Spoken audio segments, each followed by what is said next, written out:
Le président ghanéen depuis ce matin à Abidjan, John Dramani Mahama, est venu prendre part à la 4e édition de l'Africa CEO Forum. En marge du rendez-vous, le président John Dramani Mahama s'est entretenu avec son homologue ivoirien Alassane Ouattara.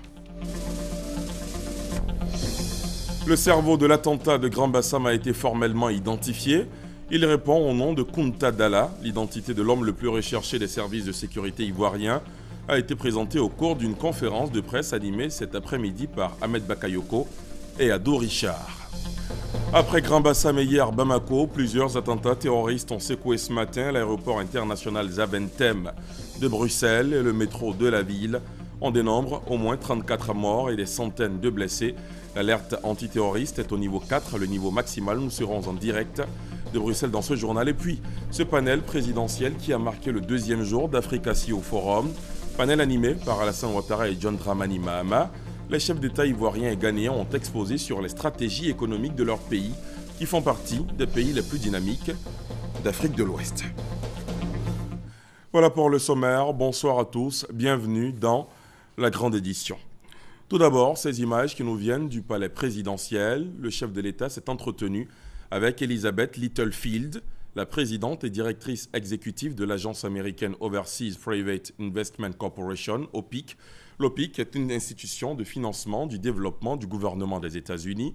Le groupe vient d'ouvrir son premier bureau régional pour l'Afrique de l'Ouest et l'Afrique centrale à Abidjan, en Côte d'Ivoire. Elizabeth Littlefield conduit une délégation d'entreprises en vue de prospecter les possibilités d'investissement dans la sous-région. Pour elle, l'ouverture de ce nouveau bureau va stimuler une forte présence américaine dans un environnement favorable à l'investissement. C'est aussi une reconnaissance de la croissance du secteur privé dans ces parties de l'Afrique qui sont aujourd'hui des destinations privilégiées pour les investisseurs. D'autres échos du palais, le président ghanéen en séjour dans la capitale économique ivoirienne depuis ce matin a eu un tête-à-tête avec son homologue ivoirien. John Dramani Mahama a exprimé à Alassane Ouattara la compassion et le réconfort de la nation sœur qu'est le Ghana en référence à l'attentat du 13 mars dernier, le compte-rendu d'Awa Touré. Le président ghanéen John Dramani Mahama à Abidjan ce mardi 22 septembre pour prendre part à la 4e édition de Africa CEO Forum. Solidaire dans la peine, John Dramani Mahama est venu en marge de ce forum des grandes entreprises africaines apporter son réconfort au peuple ivoirien et soutenir son frère et ami, le président Alassane Ouattara, après les événements tragiques de Grand Bassam. Je suis venu visiter mon frère, comme vous le savez. Déjà, j'avais envoyé une délégation pour le visiter suite à l'événement triste qui s'est passé à Grand Bassam, pour présenter la solidarité et la compassion de notre pays, le peuple de la Côte d'Ivoire. Et comme vous le savez, le Ghana et la Côte d'Ivoire sont les mêmes personnes et nous partageons beaucoup de choses ensemble. Nous avons aussi échangé sur la sécurité de la sous-région. Vous voyez, la CEDEAO a adopté plusieurs protocoles sur la sécurité. Donc nous avons échangé comment nous pouvons garder cette intégration que nous voulons faire en tant que pays membre de la sous-région. Mais en même temps, il faut savoir comment aussi être plus en vigilance pour ce type d'événements. Donc nous avons voir comment nous voulons partager l'intelligence sur la sécurité et comment nous voulons aussi faire la coopération, l'intégration de notre pays. À l'issue de la rencontre, les présidents Alassane Ouattara et John Dramani Mahama se sont rendus ensemble au Africa CEO Forum pour participer au panel présidentiel. Dans l'actualité sécuritaire, l'identification formelle du cerveau présumé de l'attentat de Grand Bassam. Il répond au nom de Kunta Dalla, l'identité de l'homme le plus recherché des services de sécurité ivoiriens, a été révélée au cours d'une conférence de presse animée cet après-midi par le ministre d'État, ministre de l'Intérieur et de la Sécurité, Ahmed Bakayoko, et le procureur de la République, Ado Richard. On fait le point avec Michel Digré. Aujourd'hui, ce que je peux dire, c'est Kunta Dalla, qui est clairement identifié comme quelqu'un qui était au cœur de l'organisation de l'attentat. Dans les personnes arrêtées, il y a 2 personnes qui étaient avec lui, qui l'ont hébergé, qui étaient en lien direct avec lui et avec la situation. C'est le principal suspect de l'attentat terroriste de Grand Bassam. Après cette conférence de presse, Kounta Dalla sera certainement l'homme le plus recherché de Côte d'Ivoire et même en dehors du pays dans le cadre de l'enquête. 15 autres personnes ont par ailleurs déjà été interpellées. Les investigations menées grâce à l'arsenal ayant servi à l'attaque ont permis de localiser d'autres complices. L'exploitation de ces scellés-là nous ont permis d'aboutir à l'identification et à la traçabilité de certaines personnes qui ont participé donc à ces faits.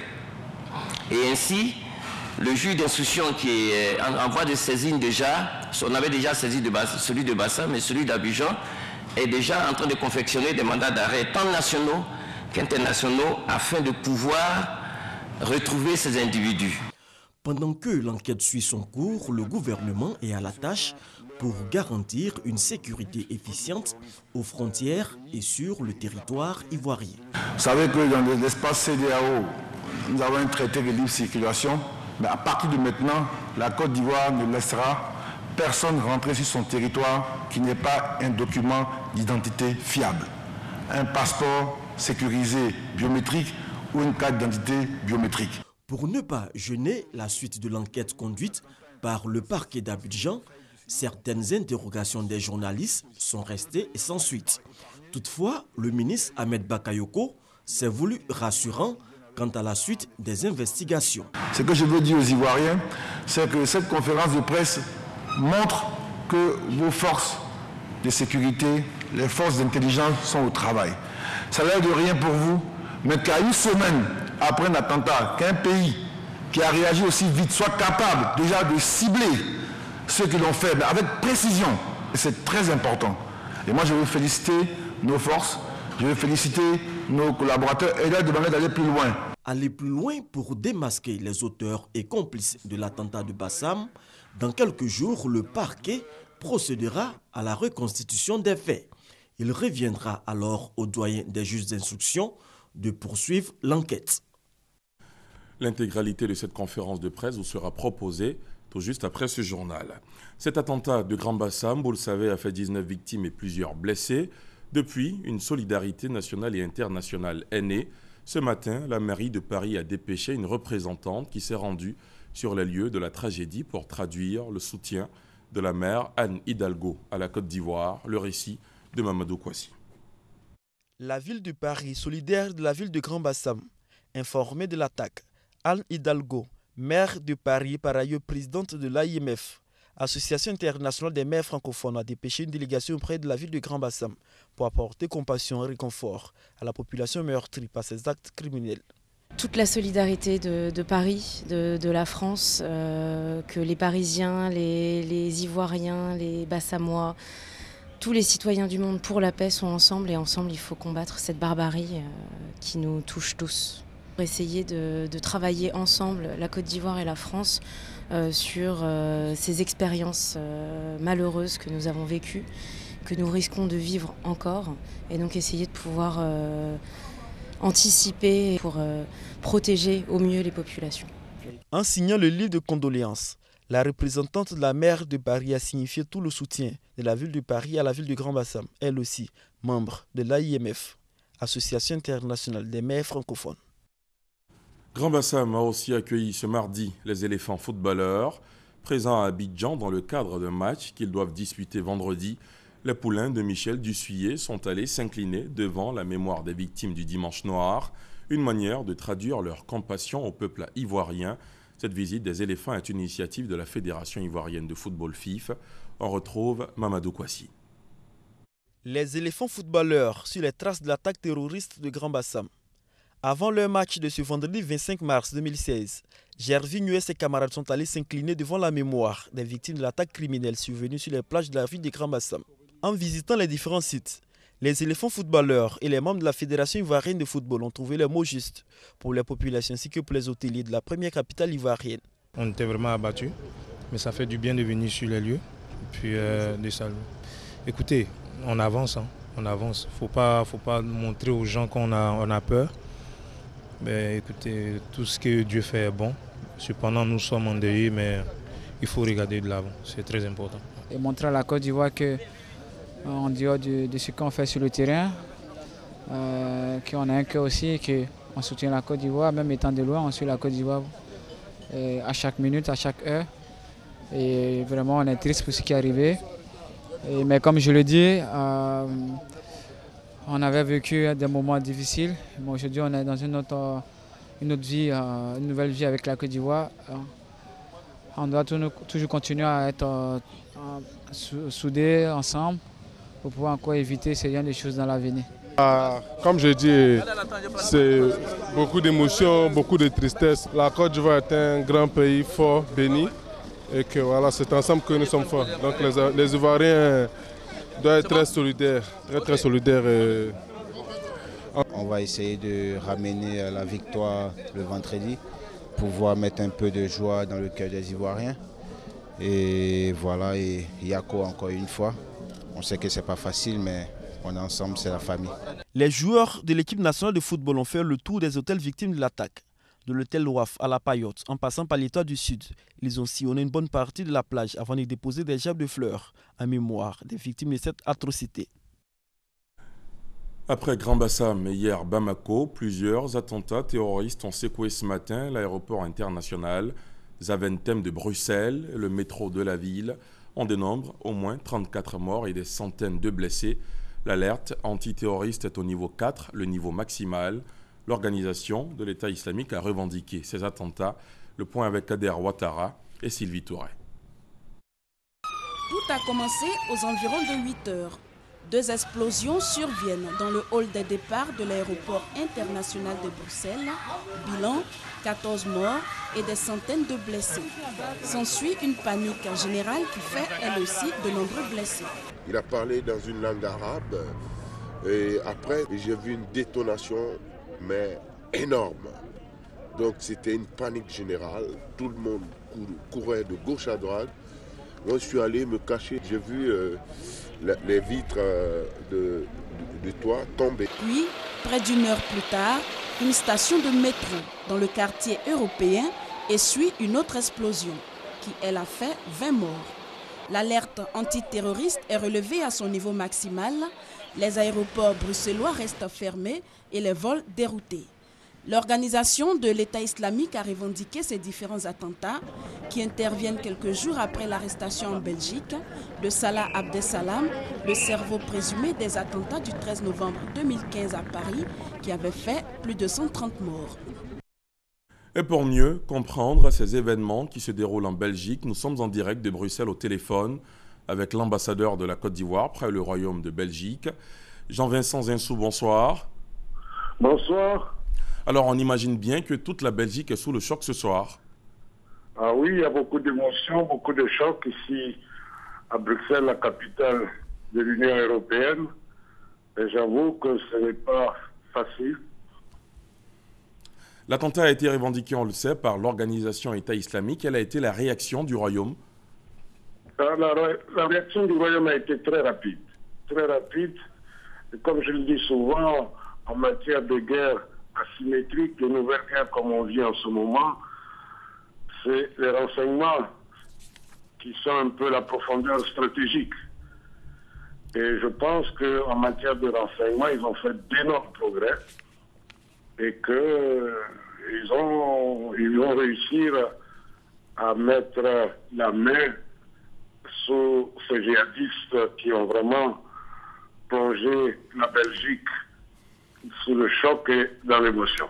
Et pour mettre la main sur ces djihadistes, l'alerte antiterroriste est au niveau 4, le niveau maximal. Qu'est-ce que cela veut dire? Oui. C'est l'alerte maximale. Hein. Vous avez plusieurs alertes et là, c'est le maximum. C'est le plan rouge qui a été décrété ici à Bruxelles pour faire face à cette vague de terrorisme. Jean-Pierre, oui, allez-y. Merci tous les renseignements que nous avons eus, le contact que nous avons eu avec la cellule de crise du ministère des Affaires étrangères, il n'y a pas eu de victimes ivoiriennes. Et après votre entretien, nous allons encore aller dans 3 hôpitaux pour voir s'il n'y a pas encore de blessés ivoiriens qui sont là-bas. Alors, la Belgique a compté pour beaucoup dans l'arrestation du terroriste Abdeslam Salah, il y a quelques jours seulement. Est-ce que ce soir, la Belgique est fragilisée? C'est sûr que c'est un pays fragilisé. Une fois que vous connaissez ces attentats, il ne faut pas faire de mystère, vous en prenez un coup. Et la Belgique est très fragilisée par l'arrestation de Salah Abdeslam, qui se retrouve aujourd'hui dans une prison hyper sécurisée de Bruges, la Venise européenne. Et j'avoue que ce n'est pas facile de faire attention, de faire face à cela. Et je crois qu'avec beaucoup de détermination, nos amis belges, le gouvernement belge, avec à sa tête le Premier ministre, font face à la situation avec beaucoup de fermeté, beaucoup de bravoure. Et tout à l'heure, dans votre développement, vous avez évoqué le terrorisme comme étant une nouvelle guerre intemporelle qui s'impose au monde. Comment faire face justement à cette nouvelle guerre? Mais écoutez, c'est une guerre difficile à mener. Ça me fait penser un peu à la guerre de 30 ans, où il n'y a pas... À l'époque, quand il y avait des guerres, il y avait un ennemi qui était visible. On pouvait déclarer la guerre et on pouvait après conclure un accord de paix. Mais maintenant, vous ne pouvez plus le faire. C'est une guerre asymétrique, c'est une nouvelle guerre qui se met en marche. Et voilà, il faut trouver d'autres moyens pour faire face à cette nouvelle guerre. Merci à vous, Jean-Vincent Zinsou. Je rappelle que vous êtes l'ambassadeur de la Côte d'Ivoire près le Royaume de Belgique. Et avec vous... Je voudrais aussi... Allez-y, allez-y. Allez-y. Je voudrais aussi profiter de l'occasion que vous m'offrez pour présenter mes condoléances à la famille, aux familles éplorées, aux victimes du dimanche 13 mars dans mon pays. Tout à fait. Merci beaucoup. Merci pour ces mots de compassion, Excellence Jean-Vincent Zinsou. Je rappelle que vous êtes l'ambassadeur de la Côte d'Ivoire près le Royaume de Belgique. Et avec vous, on a essayé de comprendre les attentats terroristes survenus à Bruxelles ce matin. Avant la Belgique ce matin, hier, c'est le Mali qui était attaqué par des terroristes. L'attaque s'est produite à l'hôtel Azalaï Nord-Sud. Le propriétaire de l'établissement se trouve en ce moment à Abidjan pour prendre part à l'Africacio Forum. Nous avons réussi à recueillir son témoignage. Ce qui s'est produit au Mali est malheureux. En fait, c'est la mission de l'Union européenne qui est au Mali et qui assiste l'armée malienne dans sa restructuration et dans sa formation. Donc ce sont des bâtiments que nous avons mis à leur disposition. Ce sont ces bâtiments-là qui ont connu une tentative d'attaque. On ne sait pas réellement, on n'a pas encore beaucoup de détails, on ne sait pas si c'est une personne ou plusieurs personnes. Donc vous avez suivi les nouvelles, apparemment en tout cas il y a une personne qui a été tuée. Est-ce qu'il y a des complices, on ne sait pas. Mais toujours est-il qu'il n'y a pas eu de perte en vies humaines, aussi bien à l'intérieur du bâtiment qu'à l'extérieur, en dehors bien sûr de ce terrorisme. Il n'y a aucun dégât matériel, donc je pense qu'il y a beaucoup plus de peur que de mal. C'est un acte que nous condamnons bien sûr, c'est un acte qui a été posé pour justement peut-être décourager les partenaires du Mali dans cette voie de la remise à niveau de l'armée malienne. Ce réceptif en fait c'est un camp militaire puisque il y a l'état-major de l'EUTM justement qui est là-bas. Toutes les rues adjacentes ont été coupées. Donc ce sont des militaires qui habitent dans ce bâtiment, ce n'est pas des clients ordinaires. Et quand on dit militaire, on pense fortement à sécurité à 100%. Et je pense d'ailleurs c'est pour cela qu'il n'y a pas eu il y a eu beaucoup plus de peur que de mal. Donc c'est un bâtiment qui est fortement sécurisé. D'ailleurs aujourd'hui, que ce soit au Mali ou ici à Abidjan, on constate un niveau de sécurité très élevé. Aujourd'hui on est à ce forum, mais tous les hôtels d'Abidjan sont très fortement sécurisés. Je pense que c'est la bonne réponse aussi bien des autorités de nos pays, mais aussi c'est la bonne réponse des hôteliers. Il faut monter le niveau de sécurité pour assurer justement la quiétude de nos clients. On en vient à ce panel présidentiel qui a marqué le deuxième jour d'Africacio Forum. Panel animé par Alassane Ouattara et John Dramani Mahama. Les chefs d'État ivoiriens et ghanéens ont exposé sur les stratégies économiques de leur pays, qui font partie d'ailleurs des pays les plus dynamiques d'Afrique de l'Ouest. Mahamadou Traoré, Abiba Dambélé-Sawé. L'actualité en Belgique et au Mali, marquée par les attentats terroristes, a été d'entrée de jeu, abordée par les deux présidents. Déplorant ces actes, les présidents Alassane Ouattara et John Dramani Mahama ont insisté sur la nécessité pour les États de renforcer leur coopération sécuritaire. Je voudrais présenter mes condoléances et ma compassion au peuple malien, au peuple belge, après ce qui est arrivé hier soir et ce matin. Vous savez, ce terrorisme est une situation globale. Je crois que tous les pays, tous les continents sont concernés.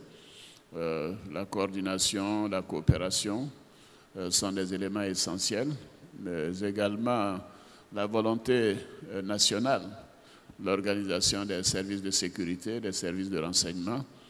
Et nous avons un défi plus important, c'est au plan régional. Au plan régional, à partir du moment où, évidemment, nous avons sur certaines parties du territoire, dans certains pays, où ces terroristes sont installés, que ce soit le Nord Mali, vers le Niger, le Nigeria et bien sûr des pays proches, le Tchad et autres, avec Boko Haram. Ceci rend difficile la situation pour l'ensemble des pays voisins et des pays de la sous-région. Donc c'est un défi régional, mais il ne faudrait pas que cela nous empêche d'avancer dans notre volonté d'intégration régionale, car nos pays sont tout de même ont de faibles populations, en dehors du Nigeria, de territoires assez limités, moins de 400-500 000 km², et nous avons besoin d'espaces plus larges, de plus de population, de plus de consommateurs, de plus de jeunes au travail. Et ça, c'est donc un défi. Il ne faudrait pas que ces actes nous amènent à renoncer à cette volonté d'intégration. Pour en venir au débat du jour, les deux chefs d'État n'ont éludé aucun sujet économique, notamment celui relatif au ralentissement de l'économie mondiale. Est-ce que le ralentissement de l'économie chinoise aura un impact singulier sur l'économie africaine? Certainement, ça aura un impact sur l'économie mondiale et donc sur l'économie africaine. Mais il y a également de grands marchés, de grands pays comme l'Inde et l'Europe continuent de s'intéresser à l'Afrique. Mais ce que nous devons faire au plan africain, c'est d'avoir une bonne visibilité, une bonne vision économique et des objectifs que nous voulons atteindre, quelle que soit l'évolution de l'économie mondiale. Et être préparé au choc extérieur. Abordant les défis du développement économique dans leurs pays respectifs et sur le continent, Alassane Ouattara et John Dramani Mahama misent sur la transformation des matières premières, notamment le cacao, dont la production dans les deux pays pèse pour 60% de la production mondiale. Nous avons maintenant, avec la caisse café cacao, beaucoup de ressources. Je ne peux pas dévoiler des chiffres, mais ce n'est pas 100 millions ou 200 millions d'euros que nous avons en réserve, mais c'est des centaines de millions d'euros que nous avons en réserve avec la caisse café cacao. Pourquoi nous le faisons? Parce que nous avons décidé que le paysan ivoirien obtiendra, quelles que soient les circonstances, 60% du prix du marché mondial. Et aujourd'hui, le paysan ivoirien, le planteur, a donc 1000 francs le kilo de cacao, ce qui ne s'est jamais produit en Côte d'Ivoire.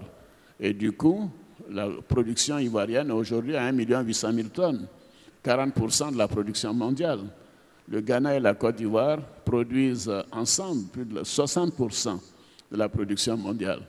Peut-être que, Monsieur le Président, si nous arrivons à faire du beurre et de la pâte de cacao, nous pourrons créer un genre d'OPEP chocolatier. Autre priorité pour le développement du continent, celui de la production énergétique. Nous avons mis l'accent sur la nécessité de doubler notre production d'électricité d'ici 2020, en 4 ans. La production d'énergie doit être une priorité de la Banque africaine de développement et également du secteur privé. Nous avons de bons taux de croissance, 8-9%.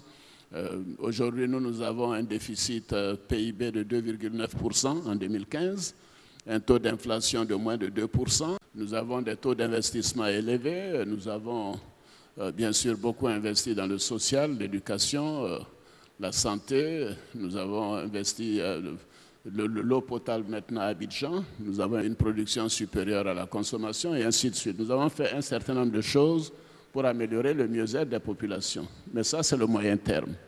Sur le long terme, tout cela ne peut évoluer de manière satisfaisante que si nous arrivons à rentrer véritablement dans l'industrialisation, qui permet plus de création d'emplois. Notre priorité, en tout cas pour ce deuxième mandat pour moi, ce dernier mandat, c'est de faire en sorte que nous soyons en mesure d'accélérer le processus d'industrialisation, en commençant par l'agro-industrie, en commençant par les industries faciles, les textiles, bien sûr l'industrie minière, et cela demande une production d'énergie de manière plus importante. Les enjeux de l'intégration sous-régionale, le partenariat sino-africain ou encore le respect des engagements de la COP21 par les pays africains. Sur tous ces sujets, les deux présidents affichent une convergence de vues, rassurant ainsi les hommes d'affaires africains sur la volonté des gouvernants de faire du secteur privé un acteur majeur du développement du continent. Le chef du gouvernement ivoirien Daniel Kablan-Duncan a échangé avec plusieurs délégations et opérateurs économiques. Notre reporter Francis Boifo nous fait le point de l'une de ces rencontres avec des hommes d'affaires japonais, américains et le directeur du groupe Ecobank. La série d'audiences du Premier ministre Daniel Kablan-Duncan a commencé ce matin avec la délégation de la Société financière internationale, SFI. Cette mission a saisi l'opportunité pour traduire son soutien à la Côte d'Ivoire. Il y a des projets dans le secteur de l'énergie encore. Il y a d'autres projets dans le secteur de l'agro-industrie et nous sommes toujours à l'affût d'autres projets. Donc nous continuons à soutenir non seulement les opérateurs privés mais aussi le gouvernement pour améliorer le climat des affaires. Après la SFI, c'est une délégation japonaise qui a été reçue par Daniel Kablan-Duncan. Il a fait une large communication sur l'amélioration du climat des affaires avant de laisser des ministres du gouvernement répondre aux questions des opérateurs économiques japonais. Le gouvernement du Japon va soutenir la croissance économique de la Côte d'Ivoire à travers le APD et de public de développement. Surtout, on est en train de faire une étude sur l'aménagement de la port autonome de Abidjan. Et deuxièmement, le secteur privé du Japon envisage d'investir dans ce pays. S'agissant toujours d'investissement, le groupe Ecobank a rassuré le chef du gouvernement du maintien de ses installations à Abidjan et de sa volonté de poursuivre ses investissements en Côte d'Ivoire. Avant ces différentes rencontres, c'est une délégation d'hommes d'affaires américains qui était chez le Premier ministre. Au cours des entretiens, la mission a annoncé l'ouverture d'un bureau chargé de la promotion des investissements privés à l'étranger en Côte d'Ivoire. En Afrique, en 2015, les investissements jusqu'à 2 milliards 600 millions de dollars l'année dernière, dont la moitié était dans le domaine de l'énergie. Mais très peu de ces investissements ont été dans l'Afrique de l'Ouest, pour les raisons historiques et linguistiques, si vous voulez. Et nous aimerions voir un peu ces investissements sur l'Afrique de l'Ouest monter. Nous pensons qu'on peut cibler, disons, entre 400 et 500 millions de dollars d'investissement ici 3 ans. Ce ballet d'hommes d'affaires et d'investisseurs chez le Premier ministre a lieu en marge de la tenue de Africa CEO Forum. Le vice-président du Kenya a effectué aujourd'hui une visite dans la capitale politique et administrative de la Côte d'Ivoire, Yamoussoukro. Objectif de ce bref séjour, contempler la basilique Notre-Dame de la Paix et toute la symétrie de ce joyau architectural, comme nous le montre Charles Tatou. Le vice-président de la République du Kenya, William Ruto, a fini son séjour à Abidjan.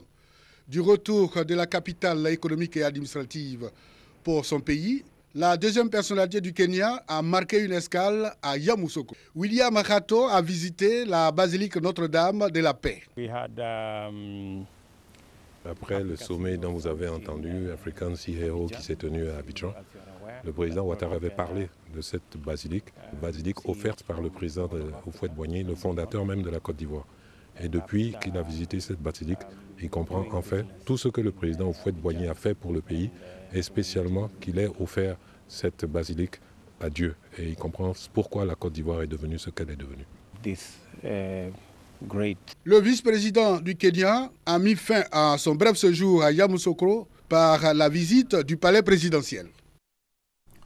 Au Niger, la commission électorale vient de donner les résultats provisoires globaux du second tour de la présidentielle. Le président sortant, Mahamadou Issoufou, est réélu avec 92,4% des voix. Voilà, il est 20h30, c'est la fin de cette demi-heure d'information. Merci de l'avoir suivi. Tout juste après ce journal, la conférence de presse en intégralité du ministre d'État, ministre de l'Intérieur et de la Sécurité et du procureur de la République. Excellente suite de programme sur RTI 1.